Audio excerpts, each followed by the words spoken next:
Good morning সবাইকে, কেমন আছেন? ভেন্ডি তুলছি, গাছে অনেক ভেন্ডি হয়েছে, সেইগুলোই তুলছি। আর সকালবেলায় উঠেই বিছনাটা তুলতে আসলাম। আর এই বিছনা তুলতে গিয়ে সামনের খাটে দেখি আমার ছেলে টেবিলে বই খাতা না রেখে এই খাটেই মিলিয়ে রাখে। আর সেই বই খাতাগুলো আমারই গোছাতে। আর এদিকে এত গরম পড়েছে যে ঠান্ডা জল না মিশিয়ে আর খাওয়াই যাচ্ছে না। আর এদিকে তো আমি মাছ দিয়ে ভেন্ডি দিয়ে তরকারি রান্না করলাম। আর বাঙালি তো ডালের মধ্যেও মাছ খাই, আর যে কোনো কিছুর মধ্যেই আমাদের মাছ চলে যায়। যাই হোক, আমি রান্নাবান্না তো শুরু করে দিলাম।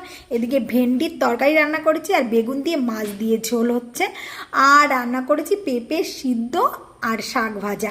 সেই রান্নাবান্না করে খেতে না খেতেই দেখি আকাশ ঘিরে মেঘ করেছে কালো। গরম সহ্য না করতে পেরে ভেবেছি একটু বৃষ্টি আসবে। বৃষ্টি না, বৃষ্টির সঙ্গে এত ঝড় এসেছে যে গাছপালা সব ভেঙে একাকার।